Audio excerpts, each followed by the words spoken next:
प्रणाम, नमस्कार। बहुत स्वागत है आपका उस कार्यक्रम में जिसका नाम है हे प्रभु आनंददाता। इस विशेष प्रस्तुति में आपका स्वागत और इसके नए एपिसोड में भी आपका स्वागत। आज हम जिस विषय पर बात करेंगे वो समसामयिक संदर्भों से इस मायने में जुड़ता है कि कई बार हमारा गुस्सा, हमारी नाराज़गी नफ़रत में बदल जाती है।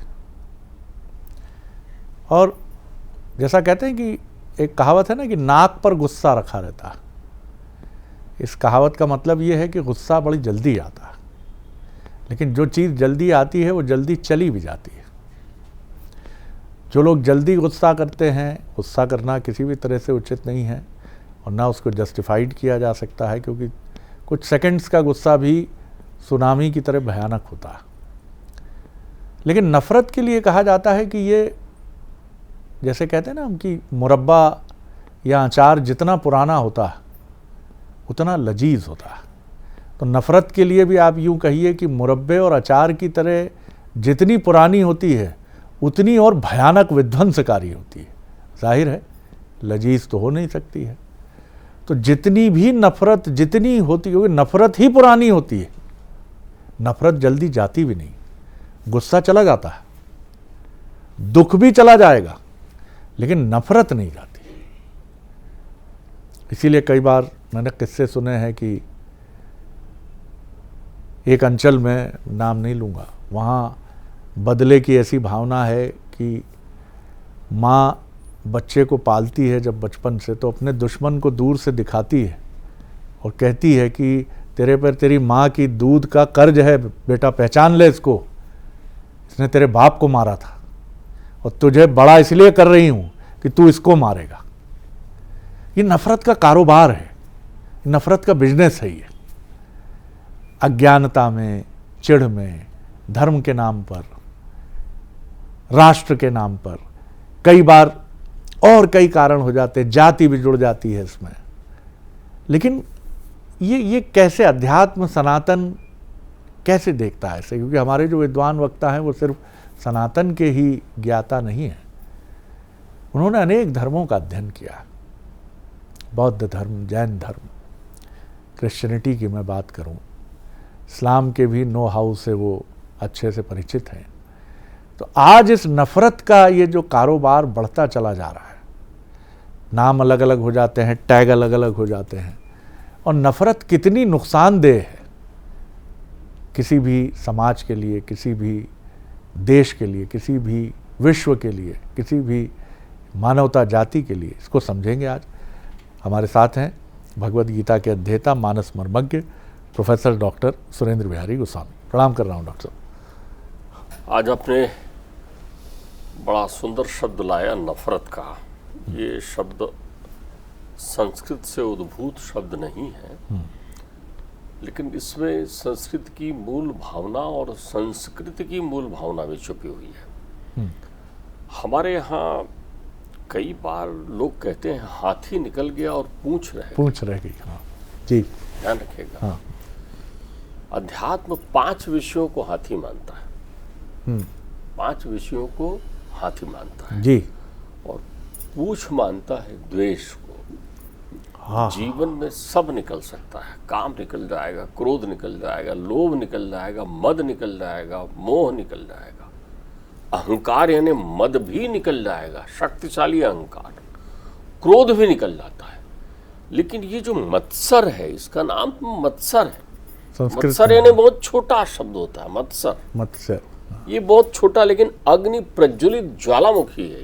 ये माचिस की उस तीली की तरह है जो आपकी जेब में रखी हुई है और आप कपास की खेत में बैठे हुए, या आप उसको ये कह लें कि जहाँ पेट्रोल टैंक है वहीं माचिस की तीली लेकर आप बैठे हुए, जहाँ गैस का भंडार है वहीं माचिस की तीली लेकर आप बैठे हुए, जहाँ ज्वलनशील पदार्थ है, जहाँ फटाके रखे वहीं माचिस की तीली लेकर बैठे हुए आप। तो ये मत्सर है हमारे जीवन में।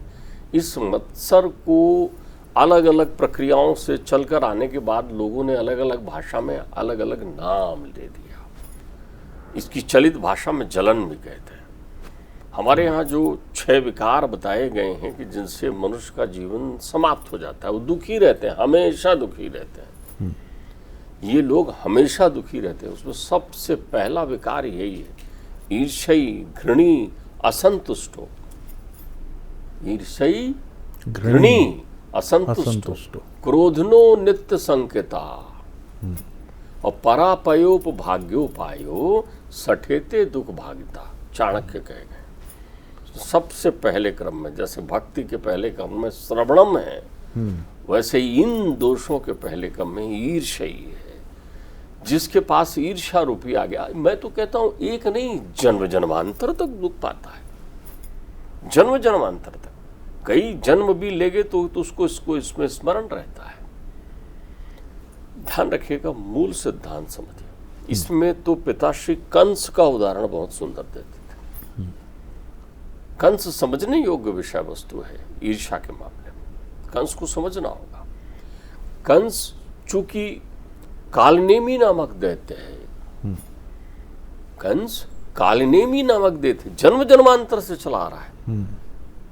पिछले जन्म और पिछले युग में हनुमान जी के द्वारा रामलला ने उनको मुक्त किया था, लेकिन उसके चित्त में अभी भी शांति इसलिए नहीं है कि वो विलीन नहीं हो पाया है ना, अब मिलना चाहता है।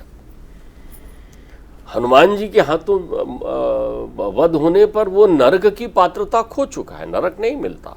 युद्ध में लड़ो, वीर के साथ लड़ो, मार देंगे हनुमान जी, हनुमान जी मार देंगे, लेकिन राम जी तार देंगे। स्वामी है, वो तारने आते हैं, सारूप पे मुक्ति प्रदान करते हैं। ताड़का है, कोई मनुष्य नाम की विषय वस्तु दिख जाए तो ताड़का दौड़ पड़ती धाई, और कोई गिरवा वस्त्र पहनकर दिख जाए तो एकदम ही दौड़ पड़ती है। परमात्मा कहते हैं कि ये बुनियाद है असुरों की, सुर और असुर, गुण और अवगुण। अवगुण की जड़ है द्वेष, मत्सर। ध्यान रखिएगा, परमात्मा ने अपनी लीला प्रारंभ की, परमात्मा ने अपनी लीला प्रारंभ की कब? जब वो विश्वामित्र जी के साथ गए तो उन्होंने पहले निशाचर का वध किया, लेकिन वो निशाचर नहीं, निशाचरी थी, क्योंकि वो मत्सर है, द्वेष भरा है उसमें बालपन से। जी, ताड़का थी, ताड़का जी। सबसे पहला वध, वो संदेश दे रहे हैं कि देखो भाई, उत्पत्ति को सबसे पहले समाप्त करो, उस बुनियाद को, उस भूमिका की भूमि को खत्म करो पहले। अब देखिए, विदित तौर पर यही अनुसरण करते हैं हनुमान जी। हनुमान जी पहुंचते हैं, हनुमान जी जब ही उड़ान भरते हैं लंका के लिए और समुद्र लांघने का क्रम करते हैं, तो शरद जी सबसे पहले राक्षस का संहार जो करते हैं वो राक्षसी होती है, सिंहिका। सिंहिका वो छाया है, मत्सर छाया है, आपके साथ चलती है, आपके साये के साथ चलती। मत्सर है ना, हाथी निकल गया, पूंछ रह गई, ये जीवन भर बनी रहती है। यही पूंछ तो आपके अंतर चित्त में द्वेष उत्पन्न कर देती है ना। आप भी जीवन में पूंछ के लिए ही तो ये लाते हो। जलन पूंछ की है, आपको पूछा, मुझे नहीं पूछा, आपको देखा, मुझे नहीं देखा, आपके यहां गाड़ी आई, मेरे यहां नहीं आई। पूंछ, आपकी वो पूंछ जो है सदैव चलते रहती है मनुष्य के जीवन में। तो काल नेमी जो है अभी मरा है, मुक्त नहीं हुआ है, तो उसके चित्त में मत्सर है, वो विष्णु के प्रति द्वेष रखता है। रावण के साथ ये प्रक्रिया नहीं है, रावण शत्रुता रखता है, हिरण्यकश्यप शत्रुता रखता है, हिरण्याक्ष का वध किया है ना भाई का। शत्रुता रखना अच्छी बात है, शत्रुता सामने से रखा जाता है, मत्सर पीछे से। बहुत गहरी बात कही आप, बहुत गहरी बात। अगर आप वीर हैं तो शत्रुता रखो ना, जननी जन तो वीर जन, नहीं तो बांझे ही रह जा। वो सिखाते हैं ना, पन्ना धाय ने उदय सिंह को संभाल के रखा, क्यों? शत्रुता निभा सके। छत्राणियां दूध पिलाती हैं, बच्चों को बड़ा करती हैं और बोलती हैं शत्रुता, सामने से बोल कर। ध्यान रखिएगा, मत्सर नहीं है। तो मत्सर की मूल बुनियाद, जैसे आप ईर्ष्या कहते हैं, उसका नाश ही करना चाहिए। वो दूर नहीं हो सकता, संशय की तरह उड़ नहीं सकता, जन्म जन्मांतर लगेगा। आप बाल हत्याएं कर रहे हैं, द्वेष की पराकाष्ठा देखिए, द्वेष की पराकाष्ठा। वो जो जन्मजात शिशु है उसकी हत्या कर रहे हैं। मत्सर का वध ऐसा नहीं होता। परमात्मा क्या लीला कर रहे हैं, जब कंस के मरने की बारी आती है और परमात्मा उछल कर उस अखाड़े में पहुंचते हैं ऊपर मचान पर, और कंस की चोटी वैसी ही पकड़ते हैं जैसे उन्होंने उनकी मां की पकड़ी थी। ये मत्सर का समूल नाश है। समूल नाश करिए मत्सर का। ये द्वेष आपकी जन्म जन्मांतर के घृणित मानसिकता से उत्पन्न होती है। मन जब कलुषित होकर कालिक बन जाता है, भस्मीभूत, ऐसा व्यक्ति बड़ा संतप्त जीवन जीता है भाई। उसका हृदय हमेशा जलते रहता है, हमेशा दग्ध रहेगा, वो बेचैन रहेगा, वो 24 घंटा वही चिंतन करता रहेगा। उसके जीवन में कितनी भी उपलब्धि हो जाए, ये किसी में भी आ सकता है, ध्यान रखिएगा। ये शत्रुता के प्रति नहीं होता, ये आपकी निर्बलता की निशानी है। ऐसा पुरुष कायर होता है जो द्वेषी होता है, बलवान नहीं होता। बलवान या बल का घमंड करने वाला तो शत्रुता या बदला लेता है, प्रतिशोध लेता है, प्रतिशोध। मत्सर का दूसरा उदाहरण है शिशुपाल अध्यात्म में। और ये हमारे यहां है मध्य प्रदेश में, चंदेरी। चंदेरी के हैं शिशुपाल। अरे चंदेरी का राजा दमघोष, कृष्ण जी की बुआ, सगी बुआ, वासुदेव की सगी बहन ब्याही है चंदेरी में, दमघोष के यहाँ। और जब शिशुपाल का जन्म होता है तो उसकी कुंडली दिखाई जाती है। उसी दिन ठीक भगवान कृष्ण जी अपने भाई के दर्शन करने के लिए आते हैं। छोटे हैं शिशुपाल, उनसे बहुत। बुआ के पास पहुंचे हैं, बुआ ने बुलाया, यहाँ आए भगवान दमघोष के यहाँ। बुआ के पास आए तो वो ज्योतिषी कुंडली देखता है, कहता है ये बहुत पराक्रमी होगा लेकिन द्वेषी होगा, और ये जिससे द्वेष करेगा उसी से इसका वध होगा, वो ही इसका वध करेगा। तो बोली महाराज किससे द्वेष करेगा? बोली ये आए हैं उनसे ही करेगा। कृष्ण जी की गोद में है शिशुपाल। देखिए मत्सर कभी भी नाश हुए बिना समाप्त नहीं होता। आप अपने विचारों से उसको कठिन मार करतार की दिल से दे उतार। यदि आप द्वेष से पीड़ित हैं तो इसी पल संकल्प लेकर पूरा आत्मबल जागृत करें और छोड़ दें। उसका विकल्प है, जिससे द्वेष है उसको भूल जाए। पिताश्री कहा करते थे, कठिन मार करतार की, करतार की, करतार की, दिल से दे उतार। अरे तुम उसको हृदय में क्यों रखे हो? जलेगा, निकाल दे। उसको कह दो कि तुम्हारा अस्तित्व मेरे जीवन के लिए समाप्त हो गया, तो आप अपराध से बच जाओगे। वो बगल से निकले, वो मुस्कुराए तो आप मुस्कुराइए, लेकिन उसका अस्तित्व अस्वीकार कर दीजिए। क्यों? आपको जलता है ना, आपको तकलीफ देता है ना, आपके हृदय में होता है ना। जलने वाला व्यक्ति हमेशा ये समझता है कि सामने वाला जल रहा है। कमाल का होता है मत्सर। आग उसे लगी है लेकिन दिखता सामने वाले में है। उनकी आंख, वो देखो जल गया मेरे को देख के। अरे वो थोड़ी जल रहा है भैया, तुम जल रहे हो। जाकी रही भावना जैसी और प्रभु मूरत देखी तिन तैसी। उसको परिवार में सब लोग जलने वाले दिखते हैं। द्वेषी को दैत्य कहा गया है। द्वेषी दैत्य, ये शब्द का उपयोग हुआ है हमारे अध्यात्म। तो कृष्ण जी कहते हैं, बुआ मेरा छोटा भाई है, मैं क्यों मारूंगा? बोले नहीं नहीं कन्हैया, तू बेटा मेरे को वचन दे, इसके 100 अपराध क्षमा करना, 100 गलतियां भी कर दे तो क्षमा कर देना। अब बुआ ही कह रही है तो कृष्ण ने कहा तथास्तु। बोले बुआ मैं आपको वचन देता हूं, इसकी 100 अपराध मैं क्षमा कर दूंगा। 100 बार में भी मत्सर नहीं मरा। तो शिरच्छेदन हुआ ना शिशुपाल का। वाह वाह। तो यदि ये आपके पास आ गया है, और देखिए ध्यान रखिएगा, ये संवेदनशील और भावनात्मक रिश्तों में बहुत जल्दी लगता है, दीमक की तरह। इसलिए घर में इसके लिए प्रमुख सहायक तत्व, क्षमा करें मुझे, उससे नहीं कह रहा हूं, चूंकि रोग की मीमांसा कर रहा हूं, तो इसके लिए सबसे सहज संक्रमित पात्र होता है स्त्री। इसके लिए सबसे संक्रमित पात्र होता है स्त्री। मत्सर के वेग से पीड़ित तो द्रौपदी भी है, किसी को नहीं छोड़ा है मत्सर ने। मत्सर के वेग से पीड़ित तो दुर्योधन भी है ना, सब भूल गई, सब भूल गई, खुले हुए केस नहीं भूली। नहीं भूली ना? जो व्यंग करते हैं वो मत्सर के पहले गुणों से सुसज्जित होते हैं, इसलिए कभी भी किसी का मजाक मत उड़ाइए। ठीक बात है। यदि आप मजाक उड़ा रहे हैं या व्यंग कर रहे हैं, मतलब आप में वो तत्व तो है, ये विकसित हो जाएगा। आप देखिए अक्सर दो लोग जो मजाकबाजी में बात करते हैं, लड़ाई उन्हीं के बीच होती है और वो स्थायी हो जाती है। बिल्कुल ठीक कहा आपने।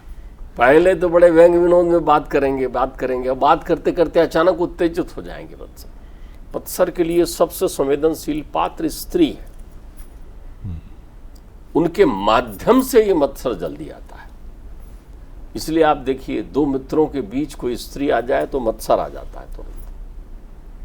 दो मित्र हों, आप इसका बड़ा अच्छा विशेषता, मत्सर का तत्व देखना है आपको। दो मित्र खूब प्रेम से बातचीत करते दिखेंगे, दो पुरुषों की बात कर रहा हूं, आपको प्रयोग भी सिखा रहा हूं। जिसको चेक करना हो चेक कर लें। अध्यात्म ने इसका इतना सुंदर विश्लेषण दिया है जिसकी सीमा नहीं। दो मित्र आपस में बात कर रहे हैं और सहजता से बात कर रहे हैं, और बात करने में एक दूसरे को व्यंग विनोद भी कर रहे हैं, हंस रहे हैं, बढ़िया एक आध हाथ धक्के मुक्के भी लगा रहे हैं, गलभैया भी कर रहे हैं बैठे हुए। अचानक उसमें से एक की नजर जाती है कि कोई स्त्री उसके तरफ ध्यान दे रही है। फिर देखिए उसके बात करने का अंदाज बदल जाएगा, उसमें एक सुपरलेटिव कॉम्प्लेक्स अपने आप आ जाएगा कि कोई मुझे देख रहा है, कोई देख रहा है वाली भावना मत्सर का दूसरा लक्षण है, किसी को दिखाने या किसी को देखने। शिशुपाल का मत्सर बढ़ा, उसका परम मित्र है कौन? रुक्मी परम मित्र है, विदर्भ का राजा है, परम मित्र है।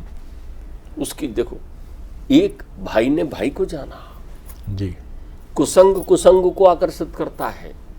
ये वही रुक्मी है। अब आप देखिए, विदर्भ के जो राजा है, विदर्भ राज भीष्मक, उनकी संतानों को देखिए, रुक्मी, रुक्मरक्त, रुक्मकेश, रुक्ममाली, और फिर एक ही कन्या है रुक्मणी।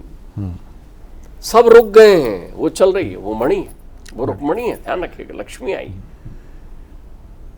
अयोनिजा है, स्वयं प्रकट है, रुक्मणी भी विदर्भ की राजकुमारी है। लेकिन रुक्मी का संग जो है, तीसरी विशेषता, कुसंग से भी मत्सर बढ़ता है। अब उसकी संगी साथी कौन है? आप देखिए, शिशुपाल। रुक्मी की मित्रता किससे है? दुर्योधन।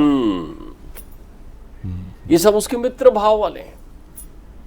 मतलब इतना सुंदर मत्सर का उदाहरण अध्यात्म में भी इतना सुस्पष्ट कहीं नहीं मिलेगा। इसके दो उदाहरण हैं, दोनों आप अपने चिंतन में रखिए। अब वो उससे कह रहा है कि तुम अपनी बहन का स्वयंवर कर लो। बोले क्यों? ताकि वो मेरे गले में वरमाला डाल सके। ये पराकाष्ठा है। एक स्वयंवर, दूसरा सुनिश्चित कि मैं केवल आ जाऊंगा, मेरे गले में वरमाला डाल दे। क्यों? उसे विदित है कि रुक्मणी के चित्त में कृष्ण विराजे हैं। मत्सर कहां तक पहुंचता है? अब देखो, रुक्मणी का मंगल हो गया, शिशुपाल पराजित हो गए, रुक्मी युद्ध में पराजित हो गया, वो रुक गया भोजकट में, लौट कर ही नहीं गया। क्या द्वेष की पराकाष्ठा चल रही है। द्वेष खत्म नहीं हुआ है, नाश होता है, इसलिए उसको छोड़ दीजिए। जब रुक्मी को कृष्ण पकड़ते हैं रास्ते में युद्ध में और पराजित करके, तो उसका वध करना चाहते हैं, तो बलदाऊ जी कहते हैं उनसे, अरे रिश्तेदार है भैया, मेरी बहू का भाई है, मारते नहीं है, छोड़ो उसे। तो बोले क्या? बोले अपमानित कर दे। छत्री का अपमान बहुत बड़ा है, तो उसकी आधी मूंछ काट देते हैं, आधा बाल काट देते हैं। लेकिन वो भी जिद का पक्का, वो कहता है अब मैं नहीं जाऊंगा कुंडनपुर, जहां रहता है वही नगर बसा लेता है, भोजकट उस नगर का नाम, बिहार के पास है अभी, वहां रुक जाता है। अब देखो आदमी कितनी प्रतीक्षा कर रहा है, 2 पीढ़ी। अपनी बेटी का विवाह वो प्रद्युम्न के साथ करता है, अपनी बेटी का विवाह, और अपने बेटे के बेटी का विवाह, मतलब अपनी नातन का विवाह, वो किसके साथ करता है? प्रद्युम्न के पुत्र अनिरुद्ध के साथ करता है। इतनी प्रतीक्षा है उसको, इतनी प्रतीक्षा तक रुका है। अब चूंकि वो है तो द्वेष का प्रतीक ना, तो उसी के विवाह समारोह में जब सब लोग आते हैं, बलदाऊ जी बैठे रहते हैं, तब वहाँ बलदाऊ जी को वो व्यंग बाण छोड़ता है। तब वहाँ जो काशी नरेश के माध्यम से वो व्यंग विनोद करता है। बलदाऊ जी नाराज हो जाते हैं, इतना नाराज हो जाते हैं, इतना बकवाद करता है, ईर्ष्याई बकवाद करता है, उसके पास शब्द नहीं होता। अब शब्दों का प्रयोग हमेशा द्वेषी करता है, मधुर भाषा खत्म हो जाती है उसकी। तो बलदाऊ जी उठाते हैं अपना हल जो है और उठाकर वहीं उसका शीश धड़ से अलग अलग कर देते हैं। जिसके यहाँ शादी हो रही, जिसकी नातिन, नाश हुआ तब द्वेष खत्म हुआ। तो ध्यान रखिएगा, वो आपके शब्द छीन लेगा, वो आपके जीवन के चैन छीन लेगा। और ये परिवार में इतने मीठे घन मत्सर है, जैसे मच्छर का प्रयोग हो जाता है आपके घर में, वैसे ये धीरे से आके टिक टिक टिक टिक आपके जैसे इसके काटने से डेंगू बीमारी हो जाती है, वैसे ही मत्सर के काटने से आपको बेचैनी की बीमारी हो जाएगी, जीवन से अमन चैन चला जाता है। तो दूर रहो भैया। बहुत सुंदर डॉक्टर साहब, आज आपकी व्याख्या मैं सुन रहा था, आपकी विद्वता को प्रणाम है। ऐसी सुंदर व्याख्या। आप देखिए कि द्वेषी, नफरती, उसका हश्र क्या है? सिर्फ समाप्ति, कोई रास्ता ही नहीं है। दुनिया की सभ्यताओं की तरफ पीछे लौटेंगे जो तो द्वेषी, नफरती, मत्सर भाव से जुड़ी हुई सभ्यताएं रही हैं, कोई नाम लेवा नहीं बचा घर में, क्योंकि एक ही निदान है, उन्मूलन, इरेडिकेशन, कंप्लीट इरेडिकेशन। आप खत्म हो जाते हैं, क्योंकि आपका किसी भी तरह से उपचार संभव ही नहीं है। पूरे समय आप भट्टी की तरह धुधक रहे हैं, तो ईश्वर भी यही कहता है कि भैया इसको मुक्ति दो यार, खत्म करो उसको। इतनी सुंदर बात है। अब आप देखिए, शकुनी महाभारत के किरदार हैं, उनसे बड़ा मत्सर भाव रखने वाला कोई होगा? चल रहे हैं लोच खा खा के, लेकिन पूरे समय दिमाग में यही है कि कैसे विध्वंस कराया जाए, कहीं मोहरा बना रखा। जी डॉक्टर साहब, मैं आपको बताऊं, एक आपने शकुनी का नाम लिया तो मुझे ध्यान आ गया।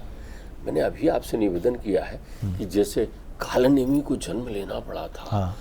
आप देखो, शकुनी जो है वो गंधार नरेश सुबल उनके पिता है ना, तो जब वो उनकी पुत्रियों का हरण करके लाते हैं भीष्म पितामह, और विवाह होता है। अब उनकी इच्छा नहीं रहती कि कोई उनकी पुत्री को वहां ले जाकर विवाह करे, तो सुबल के प्रति हमेशा सचेत रहते हैं। धृतराष्ट्र, उनका व्यवहार अच्छा नहीं अपने ससुराल के प्रति, वो अपने ससुर को कैद खाने में डाल देते हैं, सुबल को। और सुबल जो है कैद खाने में पड़े पड़े अपने जीवन की यह लीला समाप्त करते हैं। लेकिन समाप्ति के पहले वो अपने पुत्र को बुलाते हैं, शकुनी को, कहते हैं, सुन, मेरी अंत्येष्टि के बाद मेरी हड्डी को सुरक्षित रखना, इससे ही पासे बनाना। जब तक उस कुल का विनाश ना हो जाए तब तक तू चैन से नहीं बैठना, और मेरे यही पासे तुझे विजय करेंगे। अपने पिता के मृत हड्डियों के पासा लिए घूम रहे हैं वो शकुनी। बाप रे बाप। और उसी पासे को जैसा शकुनी कहते हैं, सिद्ध है सुबल के पासे, और वही होता है, और वही पासे उस कुल के विनाश का कारण बनते हैं। तो ध्यान रखिएगा, द्वेष विनाश करता है। शकुनी जीवंत ईर्ष्या के प्रतीक है। लेकिन उनके साथ एक बात है, शकुनी बदला लेने आए, शरीर से सक्षम नहीं है, इसलिए उनका शत्रु भाव अग्रसर है। वो द्वेष के प्रतीक होते हुए भी द्वेष वहां गौण है, जिसके पिता ने अपनी अस्थियां दी है कि बना इससे पासे और मैं तुझे जिताऊंगा, जिसको तू चाहे वो जीते। बिल्कुल ठीक है। ये एक दूसरा इसमें पक्ष है, जिसमें प्रतिशोध की भावना है, और नियति किसी न किसी रूप में जिस घटना को आगे आकार देने वाली है, उसकी पृष्ठभूमि सबल और शकुनी बनते हैं कि कुरुवंश का कैसे नाश होगा, उसके लिए कारण तो बनेगा ही। और लेकिन डॉक्टर साहब की ये जो पौराणिक संदर्भों की गाथाएं हैं, ये अद्भुत हैं। तो जीवन में बचना चाहिए, बचना क्या, इसका तो जैसा डॉक्टर साहब ने कहा कि निकाल के फेंक दीजिए। ये जब तक आपके मन में रहेगा, आपके मस्तिष्क में रहेगा, ये नाश को जन्म देगा, और आप ही को नहीं, ईश्वर ना करे कि आपके साथ आपके प्रियजनों को भी हमेशा संकट में डालेगा। तो इसकी ये भीतर कहीं जन्म ले तो इसको निकाल के फेंक दीजिए और जीवन को अच्छे से आनंदित भाव से उठाइए। क्योंकि आप इतिहास भी देख लेंगे, तो सिकंदर के बारे में कहते हैं कि मच्छर के काटने से उसकी मृत्यु हुई। इतिहास में जो विवरण मिलते हैं, उसके दोनों हाथ खुले भी थे। गाथा ये भी है, सही है नहीं है हमें नहीं मालूम, कि मैं जाऊं तो बता देना कि विश्व विजेता सिकंदर के हाथ खाली थे। तो इस सत्य को समझने में मरने का इंतजार क्यों करना? मोहब्बत, प्रेम, स्नेह, इससे बढ़िया चीज कोई है? और फिर ईश्वर नाम की वो व्यवस्था जिस पर हम अलग अलग धर्म के अनुयायी होकर भी विश्वास रखते हैं, वो ईश्वर क्या रक्त पिपासु है? कभी ऐसा हो सकता है क्या? क्या वो नफरत को प्रमोट करने वाला ईश्वर होगा? कैसी कैसी बात। थोड़ी सी भी बुद्धि अगर हमारे दिमाग में हो तो हम समझ सकते हैं कि ईश्वर का विराट रूप क्या है। सब मेरी संतानें हैं, उसकी निगाह में कुछ नहीं, सब मेरी संतानें। छोटी सी बात है, लेकिन यही बात हम नहीं समझते, क्योंकि हमारे भीतर मत्सर, नफरत, द्वेषी कितना संस्कृत में सुंदर शब्द है, ये हमको रोक देता है। बचिए इससे। अगले एपिसोड में एक और विषय लेकर उपस्थित होंगे।